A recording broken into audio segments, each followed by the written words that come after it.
So we're looking at Maddie Soto. To Ryan first. So there was a hearing scheduled for this morning. Trying to get information out of most courts is like trying to pull teeth. In this case, we really didn't know anything till this morning. Obviously, the case is of a very serious nature and a sensitive nature. So we weren't sure if there were going to be cameras allowed, no cameras. Turns out there were cameras. It was a very, very quick hearing. And basically, what came of it, this is a pretrial hearing on the, more than 60 sexual assault SA charges here. And then the short of it is that this pretrial hearing was continued to April 23rd. They were, again, supposed to address these 60 charges. You see it there. The COE's got it. The judge signing off on it. And it is continued. And you see there 4/23/25 will be the next date. Ryan Vescio, dumb question for you, but why do they have a hearing to say we're not going to have the hearing? Because we like to be wasteful and ineffective in the criminal justice system. These are oftentimes hearings that are scheduled out months in advance, and a lot of times they'll have the hearing just so that they have a record.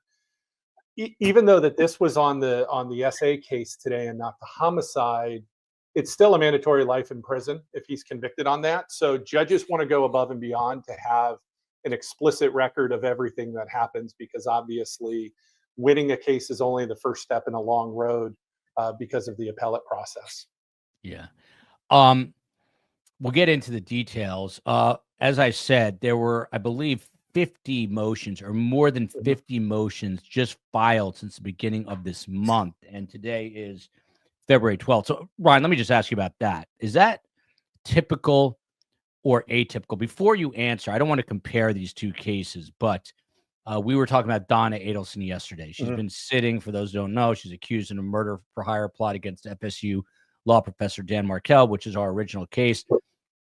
She comes from a lot of privilege and wealth. She's now been sitting in that jail for a year and a half, and suddenly her new defense team, she almost has as many attorneys, by the way, as Sarah Boone, they're now filing motions left and right. And it got to the point, Ryan Vescio, where they were citing her peculiarly small ear canals as a reason she had to get out of jail, because she needed a treatment to flush the wax out. And it's ironic because, and I don't want to be mean, but she has very large ears, as does everyone in the family. But apparently her ear canals are very narrow. And then they were talking about some other cases where she's being basically assaulted, so they say, by other inmates. Long story short, 50 motions on the heels of talking about Donna Adelson. Is this what defense attorneys do? Do they just try to, I don't know, stall the system, or just throw anything against the wall to see what will stick? Well, death is different. And Joel, I got exhausted looking through these motions earlier today myself. But the primary job of a criminal defense attorney is to preserve any possible argument for appeal. So here in Florida, the average person who is sentenced to death is on death row 24 and a half years. So during those 2+ decades, they're going to argue about everything from telling the juries about presumptions of innocence, or not calling Stephan Sterns the defendant, calling him Mr. Sterns. You're really grasping at straws in the hopes that 10, 15 years from now, or 20 years from now, there's an appeals court that might be sympathetic to the argument. So the defense is just doing their job of laying their record. I mean, I thought it was like lawyering 101 that you refer to the person, who is indicted on the crime, charged with it, that you refer to them as a defendant. You don't, it's not like a term of adoration, like, hey, Stephan, like you're supposed to, right? So is it just because this is a death case that's why they're doing it this way? To some extent, when I was a homicide prosecutor, I love to use the word the defendant because it just has that connotation of you did something wrong. Now, as a criminal defense attorney representing people with those charges, this is my client. This is Mr. Smith. He's not just a name. He's not a label. he's a person. And that's the thing about constitutional rights with criminal defendants is they do have the right to all of their defenses, and respectfully, the state should win it fairly. And especially in a case like this, the evidence is pretty overwhelming. So but I want to get in every little dig as a prosecutor, and as a defense attorney, I want to get in every humanizing point as possible. Yeah, great point. So this is a question, Detective Nutting, and then we'll have Anna weigh in on it as well. Again, David is a retired homicide detective, cold case detective as well. But for Mary Binney, can Maddie's so-called mother, she is the biological mother, can she be charged with anything? She is definitely kind of a strange outlier in this case. You hear her. She oftentimes just seems like a deer in headlights. She has some conflicting statements, David. A lot of people feel that she deserves some responsibility here. What do you think investigators are doing? How are they weighing this right now in terms of the possibility of charges? Well, certainly, if they had probable cause, or the state attorney's office felt that they had enough reason to charge her, she would have been charged. People that do strange things and act like idiots, and do things that the general public thinks that they should deserve to be in jail. Obviously, the jail would be overflowing, right? I mean, there's a standard that you have to having probable cause or icky feeling is a far different reach than proof beyond a reasonable doubt. The appropriate charges in this case may be some type of child neglect. Could she have known something was going on? I read in the affidavits preparing today that they slept in bed together sometimes, all three of them, and just all kinds of. And how could the mother not know this was going on? Yeah. That's what's really hard for people to understand. But in and of itself, does ignorance is not in and of itself a crime.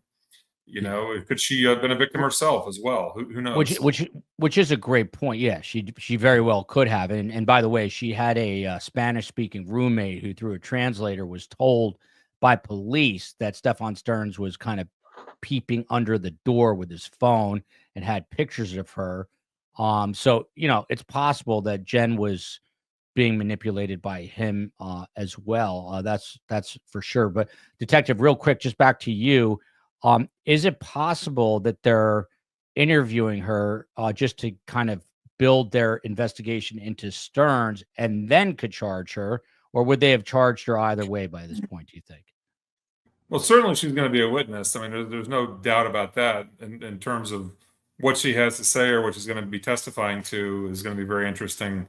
Um, I think if they had enough to charge her, they would. I don't think they would hold off on charging her, just hoping that she would say something incriminating in court. And Ryan knows this quite well. You want to, if you could charge her, then have her proffer to provide some incriminating testimony. They likely would have already tried that. And Ryan knows Will J as I do, and I'm sure that they've looked at every conceivable angle in this process and in this investigation. And Joel, he's exactly right, because the state's got to decide, is it worth labeling her and charging her, because now it's going to come under a connotation of she's just saying whatever she wants to get off of her charges. She could absolutely invoke her right to remain silent. So it's a calculated risk, especially when you have a witness like her that probably knew that something was going on. But if you can't tie her into either the homicide or being an accessory after the homicide, sometimes her testimony would be much more valuable than charging her with a third-degree felony for tampering with evidence. By the way, Midwest says he, meaning Stephan Sterns, is sick and needs the death penalty. She needs to be arrested, meaning Jen Soto. I did not know this, or I forgot it if I did. Jen Soto had said she'd been essayed at college in a date situation. Anna Sonoda, you're an expert in grooming. What about when a parent I guess, turns a blind eye to, like, again, she might be completely ignorant. I just don't understand how. I've told this story before. There was a guy in my hometown named Barry Levine. He was about 400 pounds, lived alone. He was a journalist. He was an alumnus of the year from my high school, did all kinds of charity work. And he also happened to be the coach of a Little League team. His name was Barry Levine. So the team was named Barrel because he looked like a barrel. He had these two giant Dobermans, quaint little house, and he'd put up a batting cage in his driveway. And I was a very mediocre baseball player, Anna Sonoda, and there was a draft, and he drafted me. And I was so excited, and I'm like, I cannot wait to go to Barry Levine's house to hit that batting cage. And he was the only one that gave the kids brand new uniforms every year with cleats. My mom, who's a licensed social worker, and by the way, he had like this buzz cut. He was kind of a scary looking dude. But my mom said, "There's no way in hell you're playing for Barry Levine." I don't have the biggest tantrum, which I did, and then I hate to say it, about, I don't know, 8 to 10 very smart guys. I'm talking going, but kids going to Harvard, kids to play baseball on scholarships, all these different things, all were ultimately essayed by him and came out. It was the toughest kid in our school, the first one to come out, and it was torture to watch that. I bring this up because, my mom is with it. She's a social worker, but Jen Soto, can she be as ignorant as she appears to be? Is it possible? Well, Joel, your story highlights that we don't educate the people who are on the front lines of parenting, of communities, of activities, of even schools. We've done a really poor job of educating them about what grooming looks like. And we know that children who are living in a household with a dating single parent are at the highest risk of maltreatment. That includes physical abuse, and it obviously includes sexual abuse.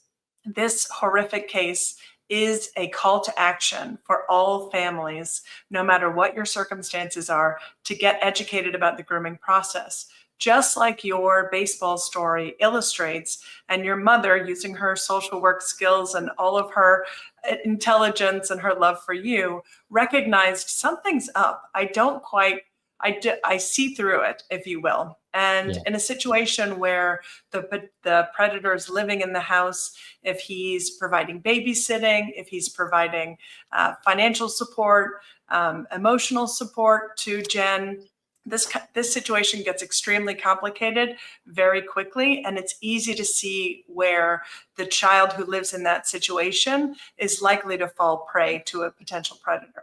Yeah, by the way, Barry Levine is not related, as Space Coast asked, to Larry Levine, who's our former inmate, but Barry did serve time. But Barry would also fly these guys down. I mean, not guys, there were 7th to 8th graders and high schoolers, but he would fly them down for spring training. That was one of the perks of being so, again, my mom thankfully was shrewd enough to know. But Patricia Banks, I bring this up, has a motive ever been revealed? I mean, Anna, well, how would you answer that question? I mean, do you say that Stephan Sterns is a sick mind? Like, how do you describe a groomer who then, actually acts on these very disturbing, dark proclivities of his? There's no real motive here other than this guy is obsessed, isn't it?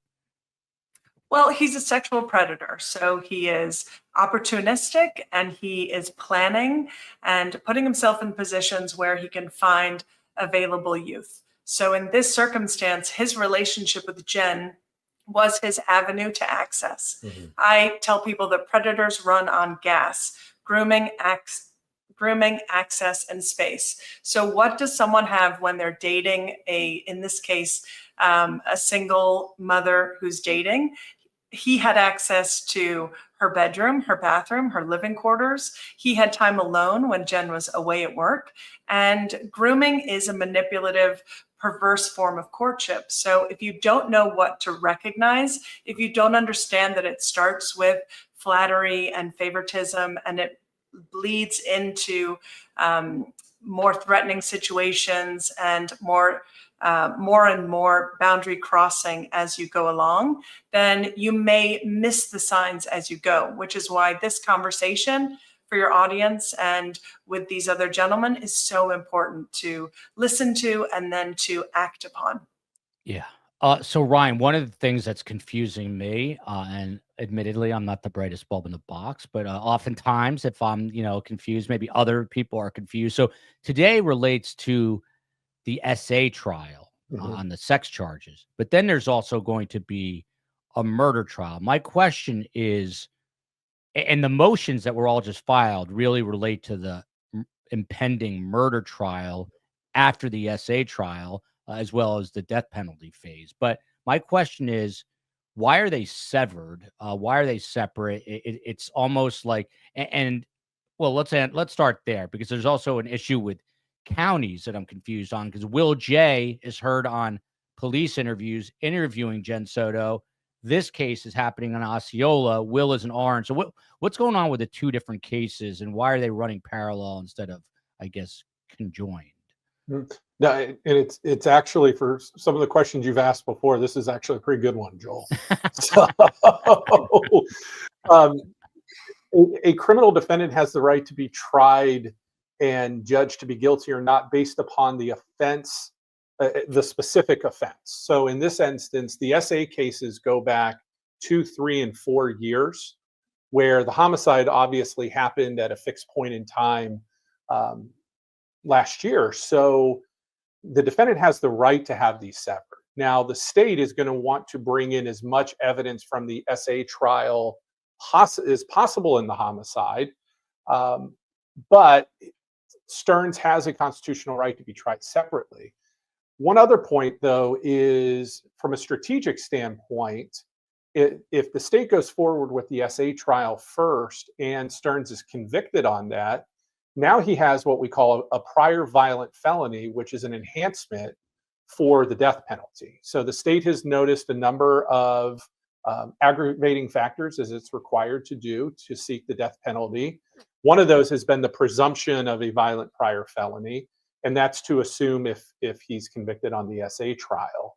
And when you talk about jurisdictional counties, especially in this case, the prosecutor's office takes up both Orange County and Osceola County. They're in the same judicial circuit.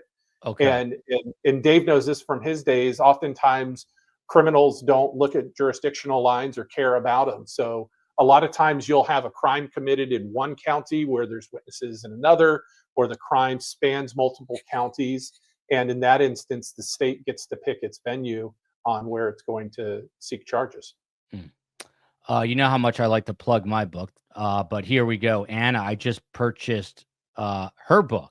It's being shipped to my daughter. Again, thank you. It's a very important book. So if you're a parent out there, you definitely want to consider hopping on the Amazon and ordering that. But Detective, just to pick up where Ryan left off. So I thought maybe, because I'm not from the area, that maybe Kissimmee was in Orange County, which is where they live, but it's not in Kissimmee.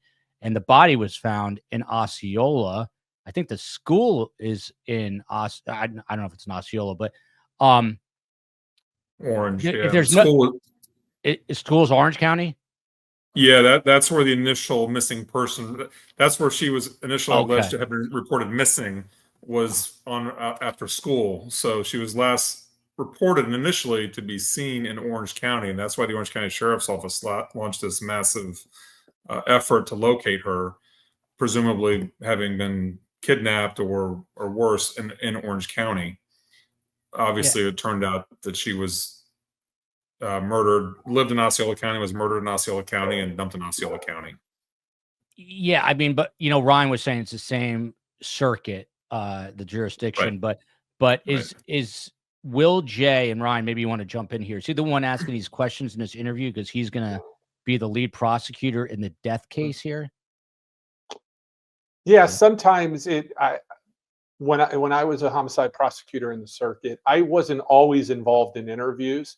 From time to time, there might be a reason. It was either a detective had me involved in the case, or especially in a death case, it is important for especially the lead prosecutor to really get a sense of who this person is early on.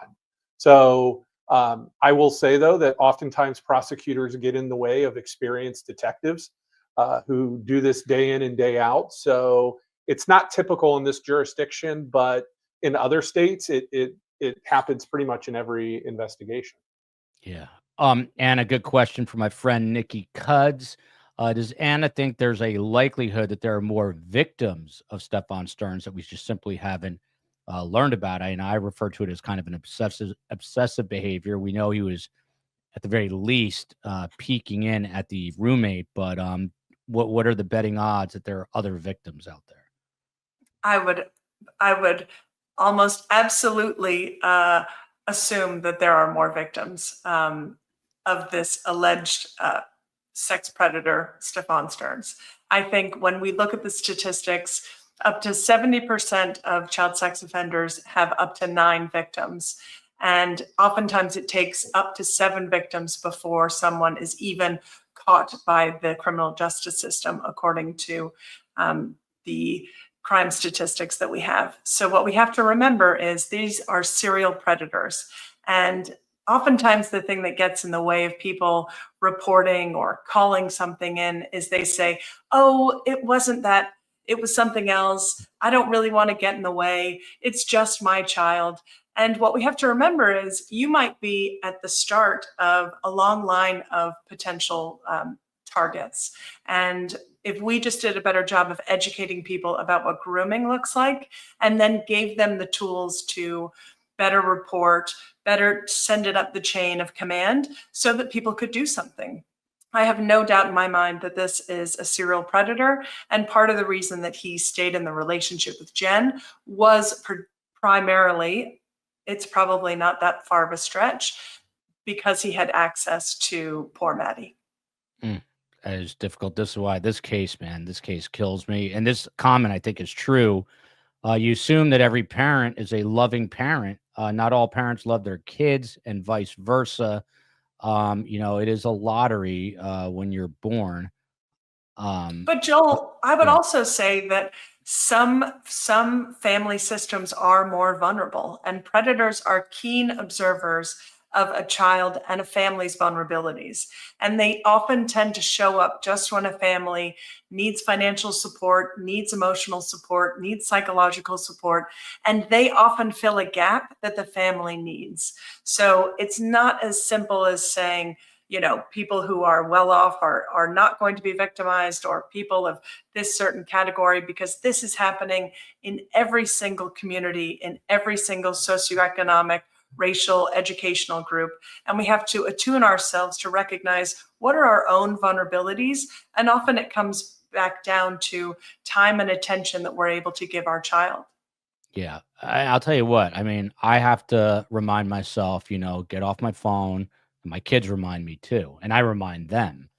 These phones are like the bane of everyone's existence, but you do have to be present with your kids, and life catches up. There's always something to do, and I know that I have to make it a point to have a conversation with myself to be present. Path Tech Lisa, $10. There you go. Thank you for that super sticker. I always confuse super sticker and super chats. Sally Williams echoing my sentiments. This case kills me too. So we're going to pivot. Ryan is the law professor tonight, and he's excellent. I don't want to bore people with too much law right off the bat. And this is so interesting to me, but incredibly disturbing. There's 2 teachers that taught at Maddie's school, Hunters Creek Middle School, when she was a student there. This is number 1 right here. And apologies for that, Ryan. Italo Brett, Maddie's teacher, arrested after reports digital evidence that he asked 2 8-year-old boys to drop their pants and touch each other, video chat. And by the way, this is on a game, I believe, called Roblox, which my son plays incessantly. So I told the COE she better be on top of things, as should I. I don't even know. I'll be honest, Anna, and that's what I'm going to come to you with. I don't even know how to do that. But, oh, yeah, you see the next line. Said they would get Robux to play Roblox. I guess that's a thing. whoever invented Roblox is doing quite well, because every single kid I know plays it. But I mean, Anna, and then to Detective Nutting, how do you know? I have no idea what these kids are doing most of the time. You know, my boy's 5 years old, knows how to, like, do all the shortcuts on the iPhone, knows 10 times more than I do at 5, and he's playing Roblox with his friend all day. What do I need to do to make sure that some guy like Italo Brett is not asking him to do crazy things? Yeah, well, you can do a few things, Joel. We need to be attentive to the fact that you're still the parent, so you get to make the ultimate decision about access.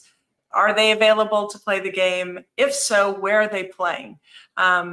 Screens are getting smaller and smaller, and kids, oftentimes when I'm in an airport or something, I'll see a series of kids with headphones on, and I think we already know that predators isolate their victims, and we are almost handing our children devices of isolation. So you can be attuned in your home about where are they playing, at what time of day are they playing, what are the parental controls that are set on the devices, and then within the program itself.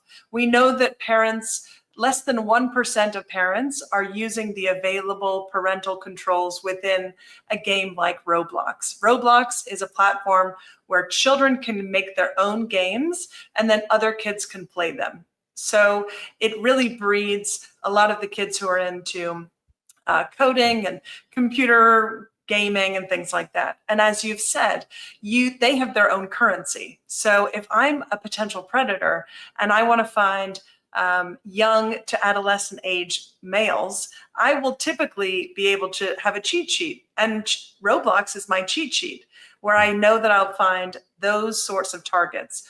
And if I know that what I need is to spend more time with the child through the game, then I'll offer them baits. I'll offer them Robux, which is the currency online through that gaming platform, in order for me to spend more time with them. And you can see through this horrible example that through the chat that's embedded in the game, this predator, also a teacher, someone who we trust to educate our children, was exploiting a child's vulnerability through these gaming platforms in order to entice them to act against their own interests, in order to get more money on a game that they were playing. So all in all, it's a horrible vulnerability that children are facing when they're on gaming platforms, which was essentially never meant to be what it has turned into. And unfortunately, parents like you and I always have to be on guard. We need to be attentive to where our children are playing, what they're playing, who they're communicating with. We want to optimally deactivate direct messaging so that private chats within these games are not permitted. And then we also want to be having upfront conversations with our children at all times, checking in, what's happening, who are you playing with. We have a rule in our house that you can't play with anyone online that you don't know IRL or in real life, because oftentimes kids are connecting with people that they have no idea who they are. And that's an especial risk factor when we think about keeping our kids safe online. And I got to say, the COE is, she's cut from the same cloth as Carm. She's on the ball. She knows what's going on. But I'll say this, and I think Ryan, and I don't know if David has children, but it's also do you, David? Yes. Yeah. Yes. I mean, they're 30 and 28. So yeah. Well, they still have you. First of all, you don't look close to being old enough to have kids of that age. So I won't ask you when you had them, but it's also incumbent on the fathers to be paying attention. And I think a lot of times dads, we think we're off the hook. I'm one of those guys. So I need to be a little more cognizant and aware instead of just leaving it up to the COE, aka the wife. Detective Nutting and go ahead. I said I had a takeaway from this show. One time I was on as a guest, and you had another guest that said children should never be told by an adult to keep secrets. Yeah. And we have some good friends, and their daughter's younger, probably she's 7 going on 8. And I had a discussion with her and her parents. I said you should never let an adult have a secret that keeps from your parents. and that was, and By the way, that was a takeaway from one of your shows I did with you. From one of your other guests brought that up. So that guest, by the way, is Rob D'Amico. COE, you've got to remind me to reach out to him, by the way. But Rob D'Amico is a former member of the FBI's HRT team, and even when we went on vacation, Rob made my kids at his request take Apple AirTags, and he was tracking them, which was really nice of him. But I personally would not have gone to that extreme, but better safe than sorry. But he did. He's the one that said, don't have secrets. I think Anna has said that. And he also says you've got to have a distress word with your child, a word that you use and explain to them that if you use this word, I know you're in trouble. So, if there's any silver lining out of it, that's it. So a little bit more on Italo Raphael Brett Bonini. What a name.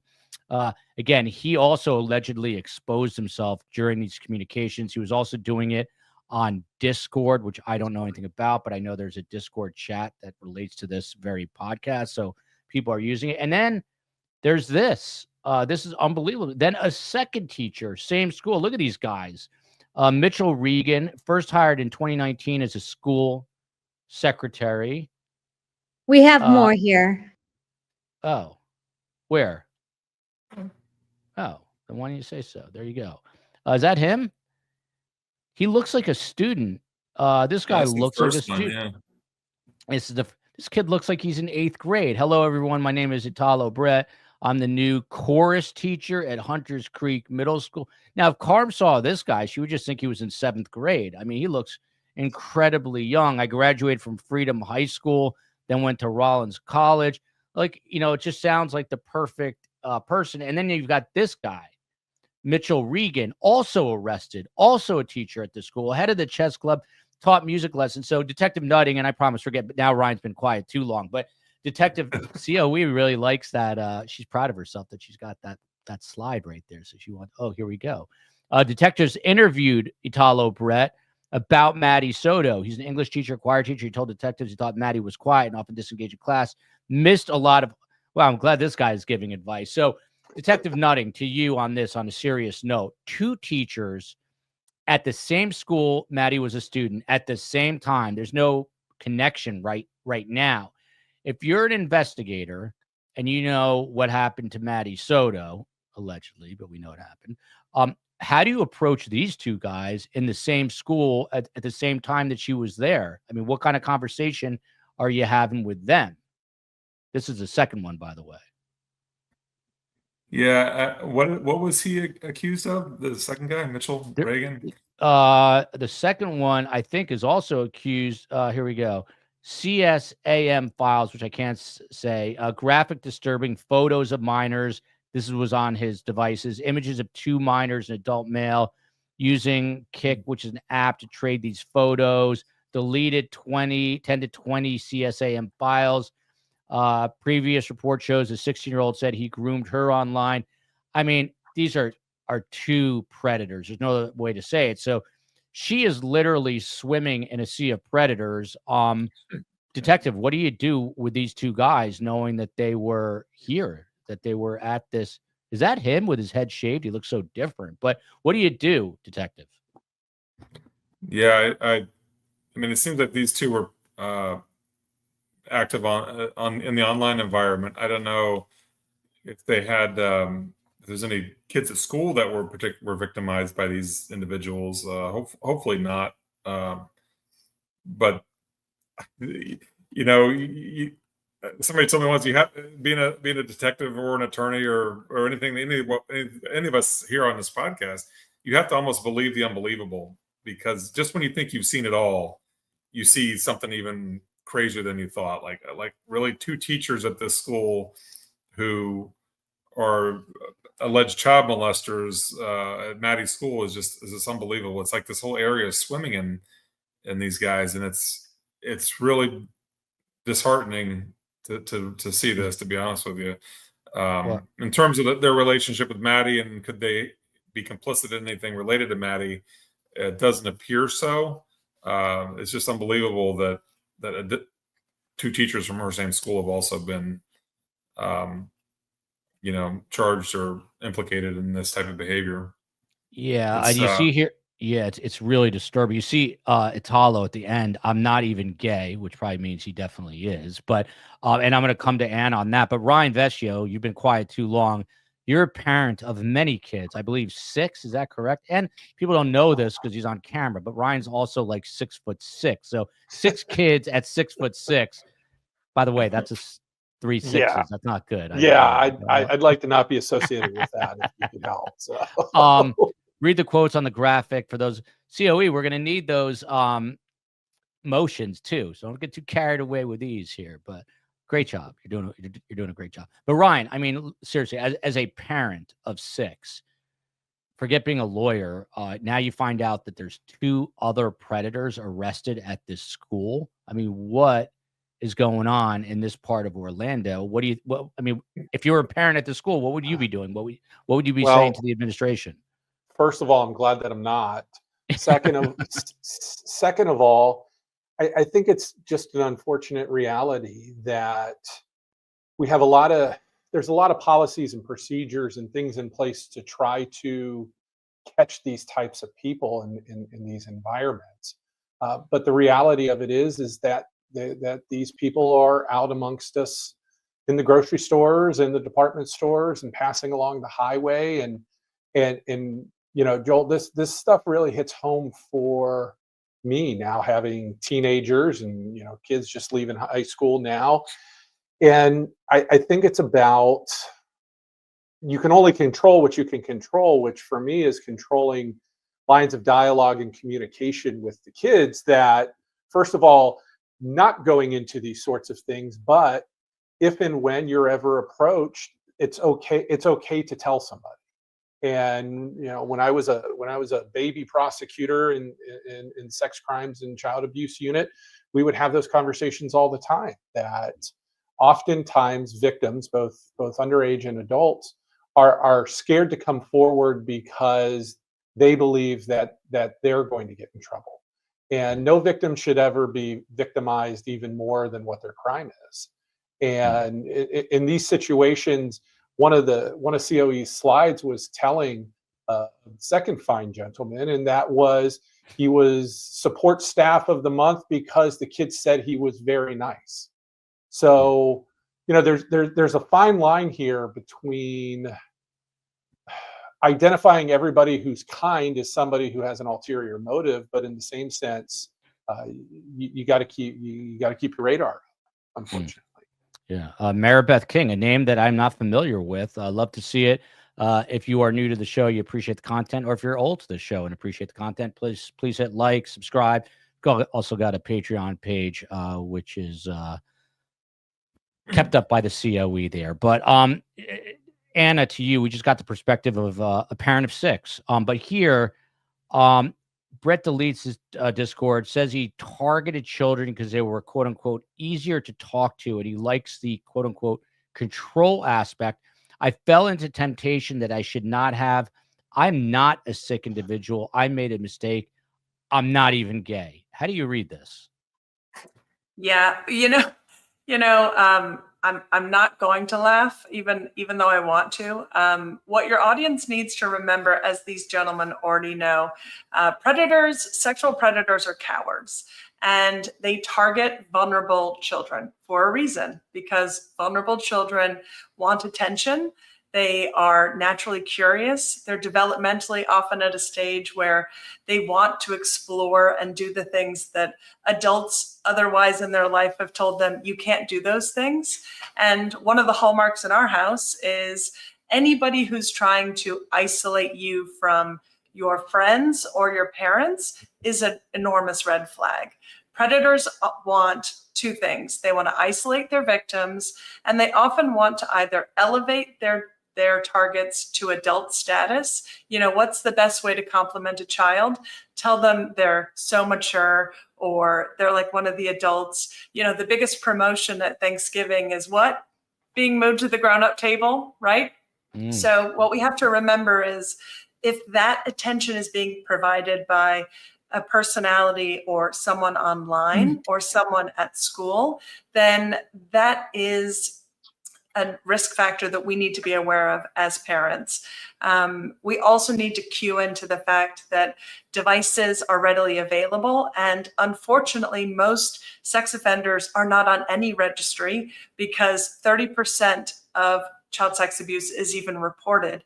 That means 70%, I'm going to say that one more time for your audience, 70% of all child sex abuse is never even reported. So if you look at a sex offender registry list and you think that is your protection when you're hiring people, when you're selecting people to work in your home or with your kids, that is not even scratching the surface. So just as has already been stated tonight, we need to be attentive to not stranger danger, but strange behavior. Most people do not want to fondle or molest children either online or in person. So the ones who do stand out, and they stand out in their behavior. They stand out in what they say to kids. And if we just did a better job of educating parents about what does that actually look like? And when I talk about grooming, I talk about the 4 F's: flattery, favoritism, forbidden fruits, and fear. And if we educated kids and families that grooming always starts off sweet, it's always complimentary, it's always nice, it's always positive, just as normal courtship is between 2 consenting adults. But predators perverse that natural courtship and they apply those same tactics. And we can do a better job of educating people. And this show tonight is already doing that. I hope so. I hope, if anything, it's doing that. This is incredibly disturbing. Again, Detective Nutting, to you on this. I mean, you see this teacher playing the piano in chorus or choir, and you see Maddie Soto very distinctly there. So, by the way, Dave, I apologize. I have ADHD, but I meant to bring this question up, Anna, to you. And I've asked you this before. Have most predators been essayed themselves? Is there a statistic on that? I think this is a large myth that is propagated everywhere I go.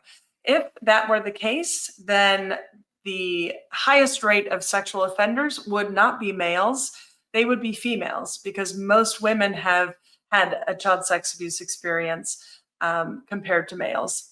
What I will say is that when I counseled convicted sex offenders, they often had a high ACE score, which are those adverse childhood events. So they had disrupted homes, they had incarceration of a parent, they had unstable home situations, domestic violence, some sort of maltreatment, possibly physical abuse, not always sexual abuse, sometimes sexual improprieties within the home, parents who didn't keep sexual intimacy behind doors, things of that nature. But it's not as sweeping. We cannot make that sweeping comment or send that out into the world that if you were victimized, you will re-victimize others. And in fact, as I go around the country speaking to people, more and more when I speak to especially men who have been sexually essayed as children, they are vehemently going out of their way to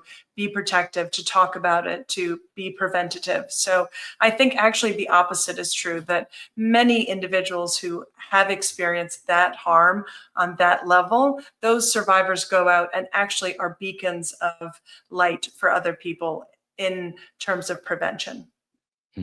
Anna just mentioned disruptive homes. Well, 3 brothers who come from one of the wealthiest areas in Miami, and a set of twins is in there. They are accused of essaying and R-ing now 60 women. We're doing a show on them tomorrow. We've got 2 reporters that help break that story. And it's interesting because it's completely diametrically opposed to what Anna was just saying. These guys come from unbelievable wealth. Created a lot of wealth themselves. I'm talking private jets, the whole deal, St. Bart's, this, that, whatever, the Hamptons. I'm fascinated by that case because how did 3 brothers from the same family wind up depraved in the way that, and I would bet it goes back to the father, who I've not heard the greatest things about, and I will get sued. So allegedly is what I'm was getting at. But Detective Nutting, I apologize. I do. I sometimes I don't know. I go where my mind takes me, which is very dangerous. But you're looking at a photo here of this teacher, Italo Brett or Italo. I don't know how you pronounce it. And Maddie is right there. Now, if you're investigating this case, you obviously have got to know about the Maddie Soto case. And I know I just asked this, but now I didn't know this photo existed. How would you approach him about asking if something happened? And again, it appears most of this was online, but how would you approach him about asking if anything happened? If he, if he essayed or did something more sinister to Maddie Soto or the other kids, but specifically Maddie. Yeah, I mean, it would be actually from a criminal justice perspective, an interview. It'd be pretty straightforward. Obviously, try to collect any evidence. You'd reach out to other people in the school, see if they've had any experiences with Italo, if there may be other victims out there. I'm sure once his arrest was made public, a letter more than likely went out to other students at the school, notifying them of the situation and if they had any concerns or any complaints to come forward. Obviously, Maddie at this time had passed away, so she would not be able to obviously report anything. But the detectives would have done a considerable amount of homework to find out if there was any online or electronic connection between the two of them, or any notes, text messages, any type of contact at all. It's very difficult because Maddie no longer obviously testify or provide a statement about what may or may not have happened with Italo. So unfortunately, the likelihood of him ever being prosecuted for something that may or may not have happened to Maddie is pretty slim. It would, absent any damning physical or electronic evidence. Yeah, I promise I'm getting back to the counselor in a moment. It's going to be a little Ryan heavy the remaining minutes, but Great. yeah. But Anna, to you from Vesper, our friend here in the Miami area, Italo's victims were boys, so probably not. Is that a true statement? Do groomers tend to stick to one orientation, or do they go from one to another? It's my experience that most sexual predators have preferences, and that ranges from age range preferences, gender preferences, and it can even be as specific as body type preferences. So I would agree that if that teacher had specifically targeted those young males in Maryland, that the likelihood is he was not interested in somebody like Maddie, but that's not to say that something else couldn't have been present within the school district. Anna just froze up. There's a little bit of, hopefully she's going to come back to life, but there's a little bit of confusion. People were thinking that I was saying Maddie is a person in yellow. That appears to be like a teacher or something, but I'm talking about the lower left photo. I know I don't want Anna to see herself frozen like that, so I'll just move her until she comes back to life. But Maddie's in this photo, bottom left. But Brooklyn Pasola, friend of the show, Sterns' defense team is going to definitely try and muddy the waters, bringing this up. This is why I'm not a prosecutor or a defense attorney, because it wasn't even crossing my mind at that point. But Ryan, is this true? Are we going to get to trial, and now the public defenders are going to say, "Why are you looking at Stephan?" There are two, maybe at that time convicted, or two people who are about to go to trial in her school. Why do you think it was my guy? Don't forget the 35,000 digital images. Forget that. But how do you know it wasn't these guys? Is that going to happen? Yeah, it's likely to happen. I know the assistant public defenders that are providing the representation in this case. They're very good trial lawyers, and in this sort of situation, you bring up whatever you can. So if that's what you got to work with, then that's what you got to work with. What happens from a defense standpoint in these types of cases is oftentimes a defense attorney is going to have to make a decision, or a defendant's going to have to make a decision about, is this a case that I try to walk on versus is this a case that I try to not go to death row on?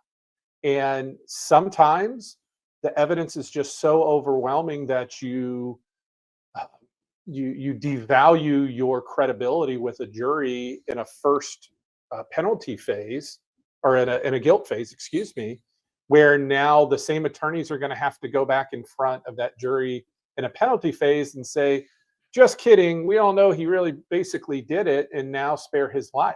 I mean, those are really hard decisions. My guess is with somebody like Sterns, he's not going to be willing to just try to mitigate and get a life sentence here. So Yeah. his attorneys are going to find everything they can. Yeah, which is crazy because they're trying some. We're going to get back to these motions, and we're going to fly through a bunch of them, and then I'm going to let these fine gentlemen and hopefully Anna, who comes back, go on their way. But this is an interesting comment. As ER trauma nurse, children that come in victims of SA is enough to make me think twice about continuing my career. I can only imagine. I can tell you from experience that Child Protective Services can really victimize these victims again, and that's a whole other show. But I've heard that as well. So, that's disturbing. One of the questions up there, Detective Nutting, and I don't know if you know the answer, do these schools in Orlando, do they do criminal background checks or background checks, period, on teachers? I mean, I hope so.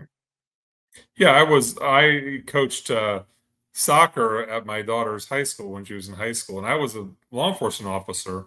I still had to go do my fingerprints, go through the training course, go through a background check, to just volunteer coach the soccer team. So yes, the answer is yes. Yeah. Paul K here with a super chat. There's a recording of him. I guess he's referring to Italo. I'm not aware of that. If you have that, Paul, and you want to send it to me, survivingthesurvivor@gmail.com. Anna is back, thankfully. I'm going to pull this up. This is one of the motions. Ryan, this is going to be a law lesson, but then I don't want to put people to sleep here. No offense to your profession, Ryan, but motion to declare Florida statute, blah, blah, blah, unconstitutional and bars state use of hearsay evidence at penalty phase. This is a capital case in which the prosecution asks this court to impose the death penalty. Hence, heightened standards of due process apply. See Elledge versus State. By the way, can you cite Elledge versus State by heart, Ryan Vescio? It's past 5 o'clock, so unfortunately I can't right now. They made me learn the first, I think, 14 verses of Canterbury Tales in college. Probably the biggest waste of time anyone get. And I remember the first line, but anyway, I digress. But Ryan, what does this mean? What does this mean in English? And then we'll get to the meatier ones. Well, what it means in English is the courts have widely recognized that death cases are different than any other case. And because of that, as a defense attorney, I want to argue that due process rights are amplified. The reality of it under the law is a criminal defendant in court for petty theft has the same due process rights as that of somebody alleged to have committed a first-degree murder that the state's seeking the death penalty on. So much of these types of motions are just positioning and posturing arguments for the future. There have been defense counsels all across the country and on the federal level that have tried to ask for additional protections and additional rules for those facing capital cases. The courts have not granted their wish as of yet, though. I'm going to get this question when I get home, guaranteed. Do you not know what a slideshow is? To which I'll respond, not really. And then she's going to say, you have to press the arrow, which I'm going to do in a minute. Look at this. Another Melbourne, Australia person here.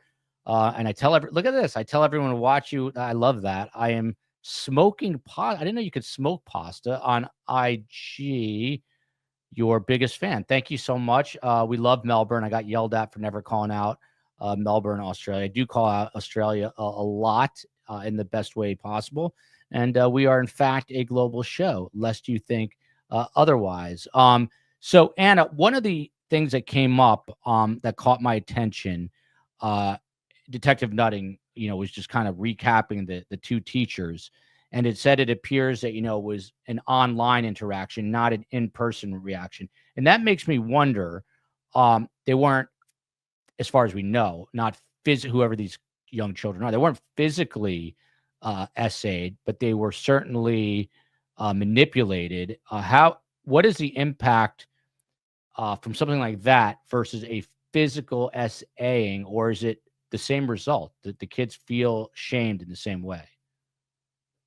Well, I think we have seen countless examples across this country of children who experience online sexual exploitation, and some have support systems and receive services and any sort of buoys within their communities and their families on one end, and then we've seen it on the end of the other side of that spectrum of children who have harmed themselves, whether in simply attempting suicide or completing suicide. So I think we have to take these issues extremely seriously. When we think about the amount of sexual exploitation that is happening online, we can look at the National Center for Missing and Exploited Children. And in 2022, they received over 21.3 million alerts or reports of child sexual exploitation. So this is happening at an exponential rate to children online. And if parents are handing devices over to their children and not having these conversations, then I would encourage them to start as soon as possible and putting into place some of the protections that are already addressed, having those open-ended conversations that we continue to come back to. This is like a sex talk. You're never done. It just evolves as the child ages and matures and phases into different parts of their own maturation. So the same is true when we think about children online. And these teachers, we know that tech companies are not mining the cloud systems or these storage systems for CSAM, child sexual abuse material. So it is likely, it's possible, just as was alluded earlier, that teachers in countless schools around this country are having, sharing, selling, receiving CSAM on their personal phones. It does not mean that they are not a harm to the children they teach or the communities they live in, however, because what we know is that people who are charged with CSAM cases often have a higher number of hands-on victim cases than even their counterparts who are charged with a hands-on victim crime. So this is something that needs immediate attention, not just on a parental level, but all the way up to big tech. Yeah. Detective, to you, and then we'll get back to the motions. But we've had a guy on the show. We should get him back. He's very interesting. He actually lives in Miami. We had a missing persons case, and he said something that just has completely stuck with me. And he said it used to be that the predators were out in the world. Like you go. Everyone knows the Adam Walsh story, abducted from a store. But he said the predator is now in your child's bedroom, there on a tablet. Really disturbing stuff. I mean, from your perspective, as a retired law enforcement officer, what is your advice to parents? Yeah, just stay engaged with your kids. Make sure you have an open, honest communications with them. And back in the day, before you could carry a phone in your tablet, but when my kids were growing up, we always wanted to keep the computer out in the common areas of the house, so we could monitor online activity. When my son, was young, getting into gaming, he would be out in the family room or in the living room with his games, not shut in his room. Now it's much more problematic these days. So ironically, as parents become more invested in their own personal devices, it's the exact opposite of what we need sometimes, where parents need to be engaged with their children on their devices, because you are seeing Go ahead. Anna, jump in there. Oh, sorry, Ryan. And I think Anna pointed out something earlier, that there are a lot of very effective tools to help protect children in these environments. These are free tools on your phone, they're parental software, there are additional add-ons. So I think it is important for parents to recognize that there are more proactive steps that they can take to help screen out most of this. You can't avoid it all, but unfortunately, um, but there are tools out there that can help. Yeah. By the way, this is a great point too, Anna. That unfortunately, kind of gotten off the topic a little bit, but this is more important, I think, and we're going to get back on it for the remaining moments. But unfortunately, children do not have the vocabulary to explain what's going on in these cases. I think my 10, soon to be 11, does, and my 9-year-old probably does. They're all super smart, but the middle kid's she's definitely on point. She's the mini COE. Let's put it that way. But the 5-year-old, soon to be 6, who I love dearly. You know, I don't think he'd be able to explain this necessarily. So I don't know. How do you talk to someone of that age who can't really tell you, coherently, I guess, what would have happened, God forbid. Well, I think what we have to remember is that because we know that predators are going to bait targets, they're going to go out of their way to make it um, enticing and attractive, just as the teacher did with offering money for taking their pants off. We have to remind children, just like you do in real life, that there are ways that people who love you and care about you show you respect, and there are ways that they show you disrespect. And people who disrespect you don't love you and don't care about you. And I would also hearken back to the idea that anyone who's trying to isolate you from your mom, your dad, your friends, your siblings, people who care about you in real life or online, are often a danger. And as has already been brought up, we explain the difference between privacy, secrecy, and surprise, because even your 5-year-old understands the difference between holding something for a limited amount of time in order to experience joy and a secret, which is always harmful, it's always humiliating, and it always builds shame in the person who's keeping it. So in my household with our 5 kids, we are constantly reminding them that we do not keep secrets, and that secrets are an indicator that they need to come and tell a caring adult. Now, I will also say that children need the opportunity to have those identified caring adults in other spaces, because we're not always with our kids. We know that we need to be present when we are with them, but also doing the exercise with your kids and asking them, who do you feel most comfortable with at school, at daycare, at sports, at baseball, so that they get to practice, oh, well, there are caring, loving people who want me to be respected in all these different environments. Really good advice here. T. Duclos, what is the name of the game? It's called Roblox, Roblox. If you've got a child under the age of 6, you know what it is, because they are addicted to it. This comment, no truer words ever stated. It's sad kids can't just be kids. And if you tell your parents, good point by Ned Smith here, the parents would have to care. Jen Soto would not have cared. It appears that way. I don't know. So just back to the legal issues surrounding this. And this is all basically surrounding and involving the impending what could and will likely be a death penalty case. You see here, Ryan, motion to allow testimony of the impact of defendant's execution on family members. I mean, we're not even close, but what is the strategy in filing this motion right now, by the way? Is just to get it out of the way so you don't forget to do it later?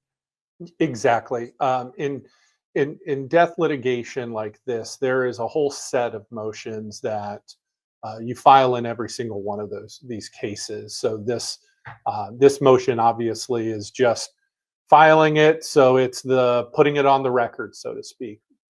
What they're talking about is the Victims' Bill of Rights here in Florida, that's both in the Florida statutes and in the Florida Constitution, gives victims, or in homicide cases, their next of kin, the right to give an impact statement, normally to the court, but in a death case to the court and the jury. And the purpose of that impact statement is to let the judge and the jury, in this case, know about who Maddie was, to talk about her, to talk about the impact of her loss within their family, friends, and the community.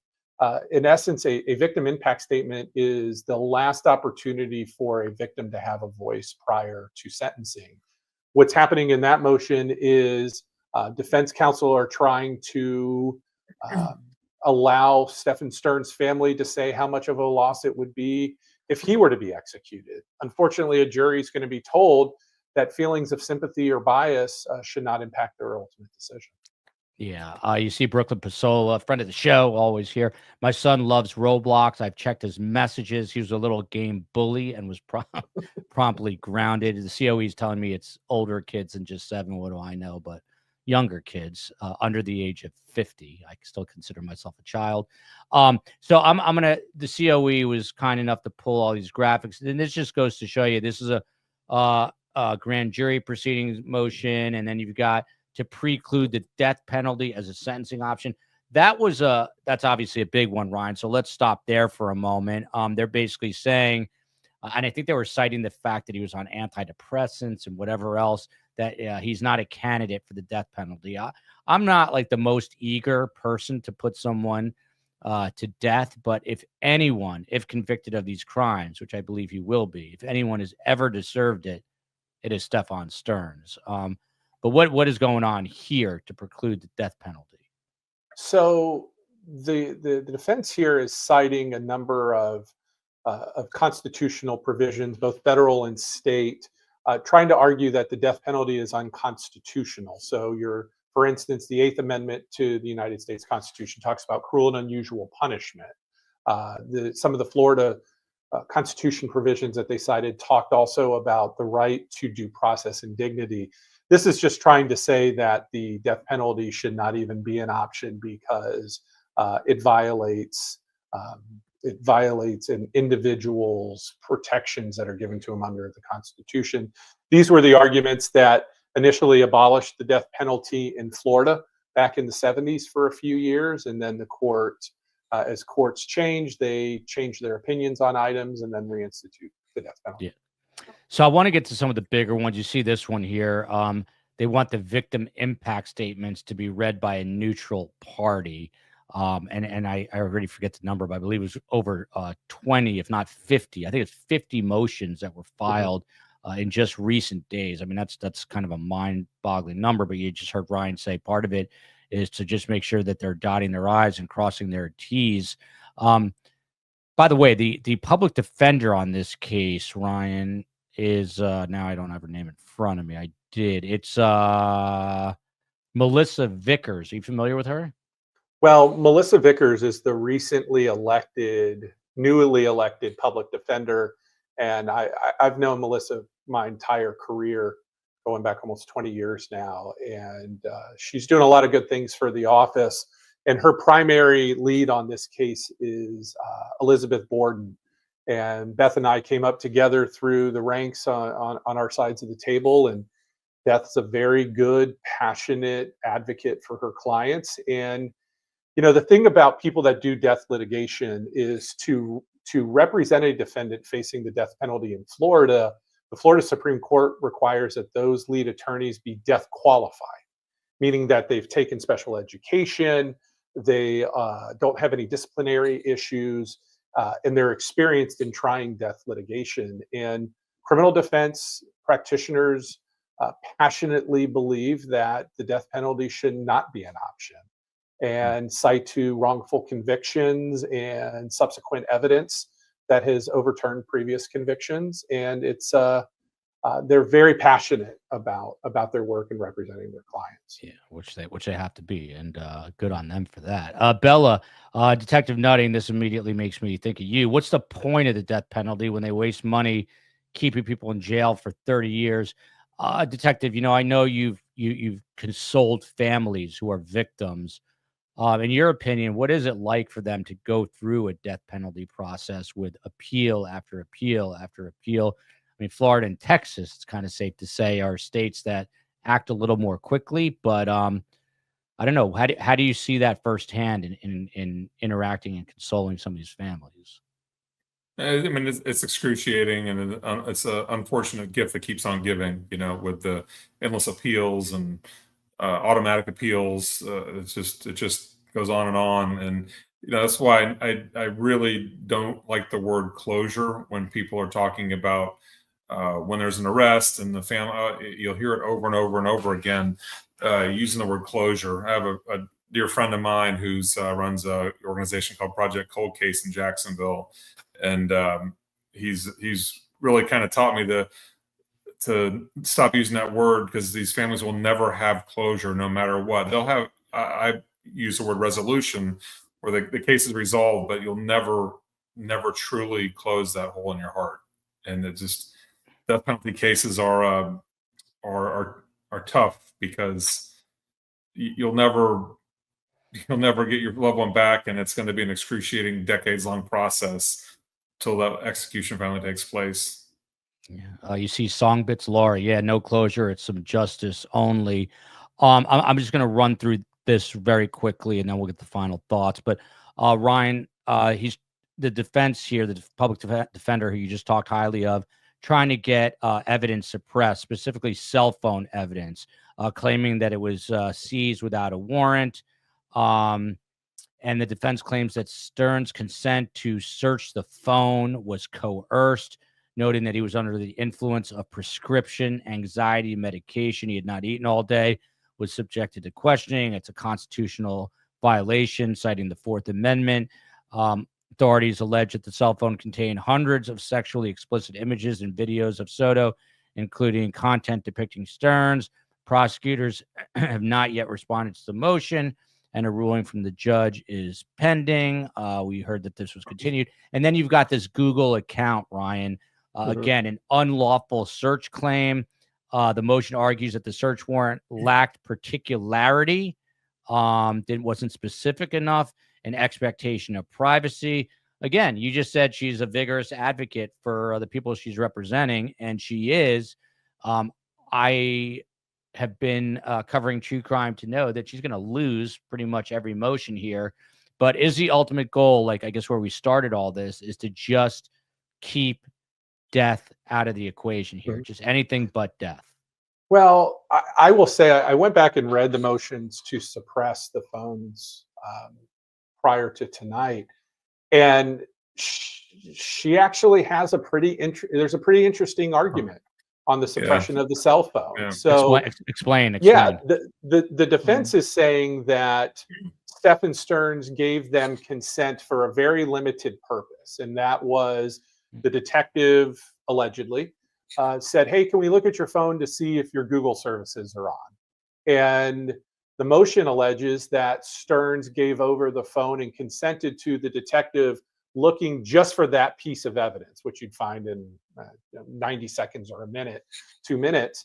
And their motion alleges that, in essence, law enforcement held the cell phone for hours and hours and hours, and then came back to Sterns, I think it was 9.5 hours later, and said, "Oh, by the way, we still have the phone. Remember when you told me that we could just search the whole thing?" It's a really interesting legal, question. And most detectives, and I think this is true still with the sheriff's office, most detectives don't wear body worn camera,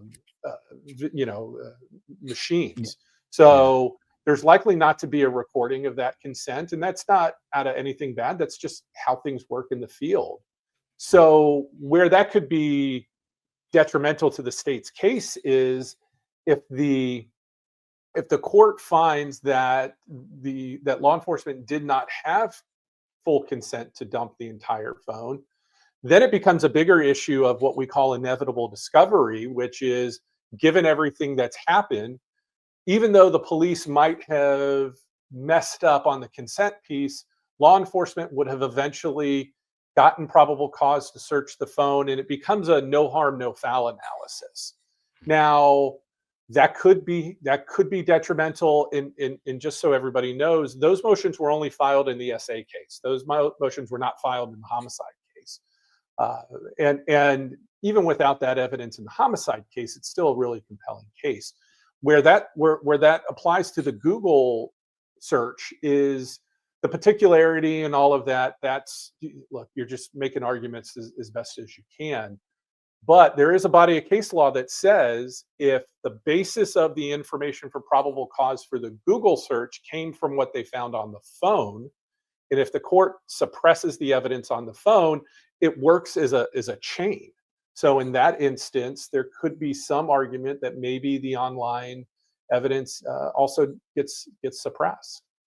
Yeah, it I'm was curious. interesting you mentioned that, Ryan, because I thought that of all the orders, I thought that was the one that offered the most problematic issues for the prosecution. I was thinking the exact same thing. Like, at that point when he was initially, when they took the phone, was initially not really a suspect in anything. He was the person that dropped her off at school, right? And then, so as a matter of routine, be like, hey, can we look at your phone? And in the lacking of a search warrant has to include, you have to believe there's some type of crime that occurred to obtain the search warrant. And him being the person who dropped her off is not a crime. So it's really, really interesting in the fact that he reset the phone, and it's just I was going to bring one to watch. I was going to bring that up for sure. I mean, he thought he had done a factory reset, which is also pretty suspicious. Loaded Hot lets us know the flash drive was found by the father in a storage unit. So it sounds like that's fair game. But got to thank these best guests. I mean, it's a case that I like to do because a lot of valuable information comes out, but I hate to do because of the story.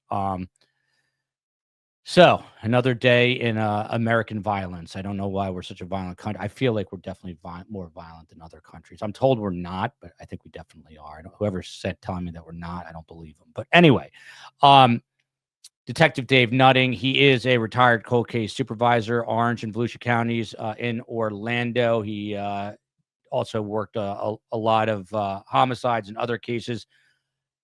Dave, let me put you on the spot here.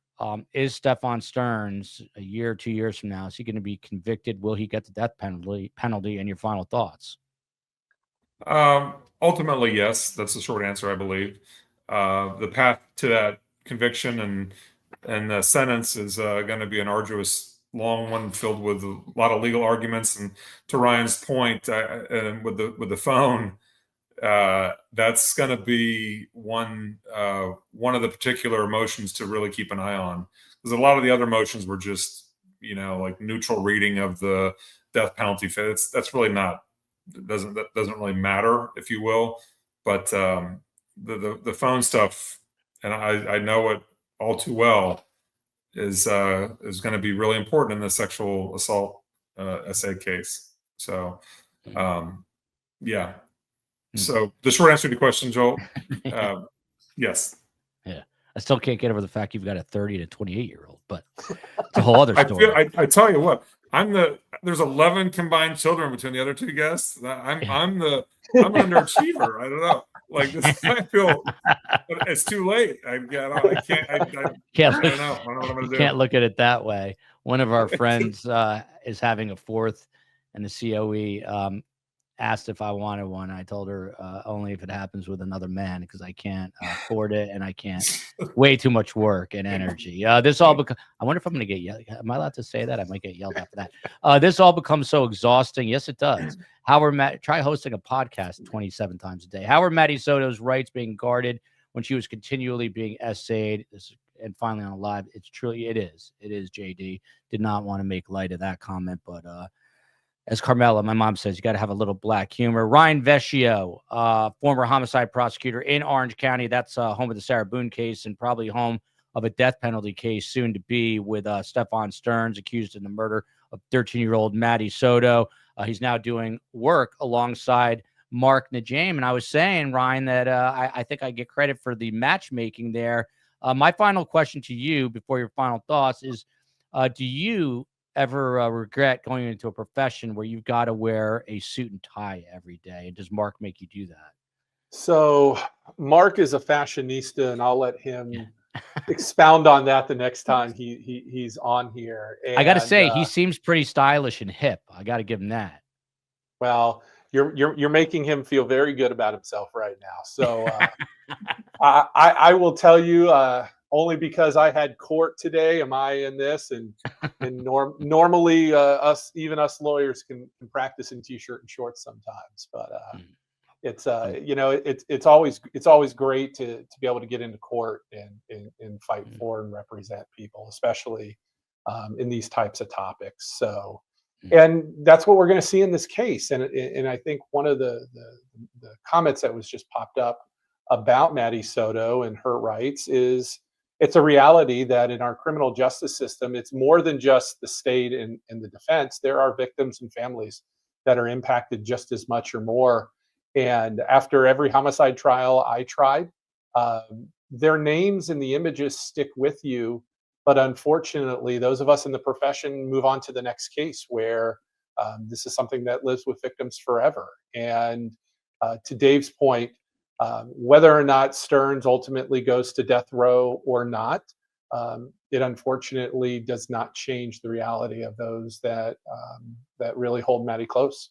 So as we go through this process, I do think it's important to recognize that everybody in the courtroom has rights, and our system works when they're all followed. Yeah. By the way, we have a lot of super sharp criminal defense attorneys, prosecutors, but Ryan is among the top for sure. And I'm not going to get into it, but if you find out Ryan's background is even more impressive. Guy I look up to. So appreciate him. I'm trying to beg him and Mark to do a show on the second channel. So we're gonna see what happens there. Of course, Anna Sonoda, licensed clinical social worker, the author of a very important book for parents called Duck, Duck, Groom. It is all about justice for Maddie. We talked about the two teachers, all the other things going on with Stephan Sterns. I'm going to leave it wide open, Anna. Take it whichever way you would like. Yeah, thanks, Joel. I would just remind everybody that grooming is preventable. And when you know what to look for, you can stop and interrupt the grooming process. And child sexual abuse is not a foregone conclusion. It does not have to happen. And if you have any suspicions, if you're listening to this program, if anything caught your attention or you get a gut feeling from anything you've learned tonight, just remember that you could possibly save the life of a child and prevent a family going through an ordeal if you simply call somebody and report what you know, because this is continuing to happen across our country, and we know it's happening across the world. And it is preventable when we know what to look for. And you are powerful as one person to make a phone call and interrupt the grooming process.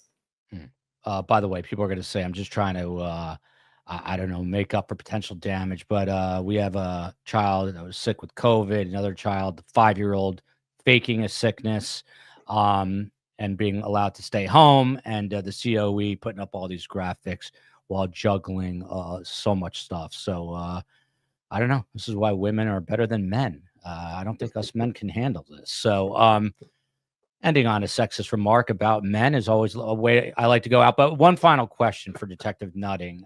If he is in fact convicted and he goes to prison, Detective, what is his future like there, considering the crimes he would have been convicted of and being of the high profile nature that it is? I don't think it's going to be pleasant.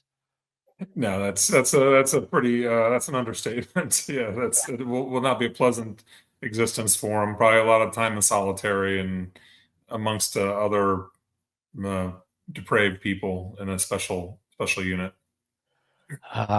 You do the crime, you got to do the time. And in his case, it is just the level of depravity is off the chart. Of course, but if he's on death row, then he'll just stay in a cell by himself. So. Yep. What a way. By the way, where do death row people, where are they housed in Florida? Is there a specific prison? Stark, I think. Yep. So they're they're about halfway between Gainesville and Jacksonville, out way in the middle of nowhere. And surprisingly, inmates on death row have better accommodations than those who are serving life without prison. They have individual cells. They get showers every day. They can even have televisions while they're on death Really? row. But they So- just literally sit in those cells all day, Ryan? So they get 23 hours in, 1 hour out, and get rec time one time a week. And there are certain inmates that frankly would rather go to death row because they're guaranteed a single cell. They're Wow. safer on death row than they are in general population in a high security prison, which makes absolutely no sense. But Wow. as most people see, if they're going to do 25 and 30 years before they're executed, oftentimes they may not survive that long in maximum security confinement. So Wow. What I learned so much tonight. I hope you guys learned stuff. Again, huge thanks to the panel, Anna, Ryan, David, and we will unfortunately have to do this story again. Tomorrow night, it is the Alexander brothers. I don't know if you heard about this. A sports reporter went to the Super Bowl, wound up dead. He was apparently drugged, and now they think that this woman is a potential serial killer.